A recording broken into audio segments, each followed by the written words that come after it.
Nainika clan, Yashmi క్లాన్లలో ఎవరు strong అని prove చేసుకోవడానికి లూప్ ద హోప్స్ టాస్క్ ఇచ్చారు బిగ్ బాస్. అయితే హ్యాండ్తో టచ్ చేయకుండా ఒక ఎండ్ నుండి మరొక ఎండ్కి లూప్స్ చేర్చాలి. ఇక్కడ ఒక్కొక్కరు ఒక్కో స్ట్రాటజీ వాడారు. నిఖిల్ ముందు యష్మి వాళ్ళ టీంకి పాయింట్ ఇచ్చి విన్ చేయించబోయాడు. కానీ మధ్యలో సోనియా కలగజేసుకుని నిఖిల్ నిర్ణయంపై మాట్లాడింది.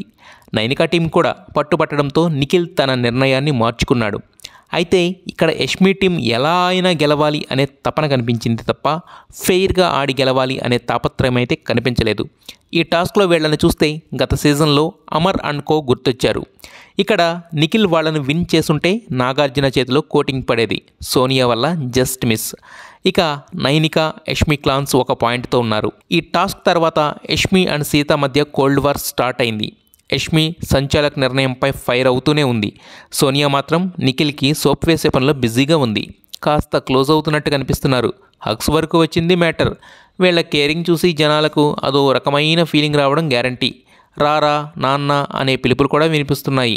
ఆ రోజుకి అలా గడిచింది. నెక్స్ట్ డే మార్నింగ్ సాంగ్కి కాస్త డ్యాన్స్ వేసే ప్రయత్నం చేశారు హౌస్ మేట్స్. ఈ సీజన్లో బిగ్ బాస్కి ఇదే నిజమైన గుడ్ మార్నింగ్ అనుకుంటా. శేఖర్ భాష మాత్రం తన ఆటో పంచెస్తో అందరినీ కంగారు పెడుతున్నాడు. ఇక 2 క్లాన్స్లో ఎవరు బెటర్ అని చెప్పే 3వ టాస్క్ ఇచ్చాడు బిగ్ బాస్. అదే గోడ మీద 5 ఇటుకలు నిలబెట్టడం. ఈ టాస్క్లో పృథ్వీ చేసిన పని మాత్రం చాలా ఇమ్మెచ్యూరిష్గా అనిపించింది. ఆ తర్వాత నైనికా టీం కూడా అదే పని చేసింది.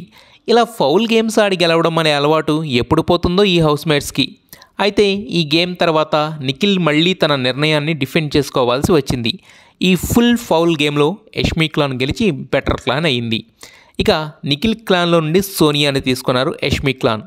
సోనియా కాస్త బాధగానే నిఖిల్ క్లాన్ని వీడింది. అయితే యష్మి క్లాన్కి లగ్జరియస్ రూమ్ అయిన డ్రాగన్ ఫ్లై రూమ్ ఇచ్చారు.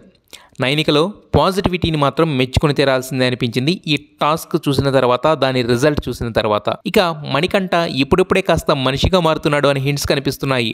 మనోడు మామూలుగా మాట్లాడడం మాత్రమే కాదు, ఏకంగా ఆదిత్య ఓంని ఇమిటేట్ చేసే రేంజ్కి ఇంప్రూవ్ అయ్యాడు. ఇక వాళ్ళ జెండాలు బాగానే తయారు చేసుకున్నారు ఈ 3 క్లాన్స్కు సంబంధించిన housemates and chiefs. Yashmi team Akhanda అయితే నైనికా టీం అంతులేని వీరులట. ఇదేదో ఇంగ్లీష్ సినిమాకి తెలుగు డబ్బింగ్ టైటిల్లా ఉంది. ఇక నిఖిల్ టీం కెరటం అని పెట్టుకున్నారు. ఈ 3 చీఫ్స్ని కన్ఫెషన్ రూమ్కి పిలిచాడు బిగ్ బాస్. యష్మి టీంకి ఫుల్ పవర్స్ ఇచ్చాడు. సో ఆమెకి ఇచ్చిన పవర్ ఖచ్చితంగా ఆ ఇంట్లో శత్రువులను పెంచే విధంగా ఉంది. సీత, విష్ణుప్రియ అదే డిస్కషన్ మొదలుపెట్టారు. యష్మి టీం బిహేవియర్ కూడా కాస్త అతిగా అనిపించింది. పాపం విష్ణుప్రియలో ఉన్న ఫైర్ అంతా ఆరిపోయిందట. నాగార్జునకి కూడా కంప్లైంట్ చేస్తుందట. ఏకంగా ఏడవడం కూడా మొదలుపెట్టింది. కిర్రాక్ సీత మాత్రం ఏడవలేక నవ్వుతున్నట్టుంది. నైనిక నామినేషన్ పాయింట్ కూడా వేసుకో అంటూ ఇంకాస్త ఎక్కించింది. అబ్బాయి ఆమ్లెట్ వేసుకోవడానికి వస్తే కిర్రాక్ సీత వాయిస్ రైస్ చేసింది.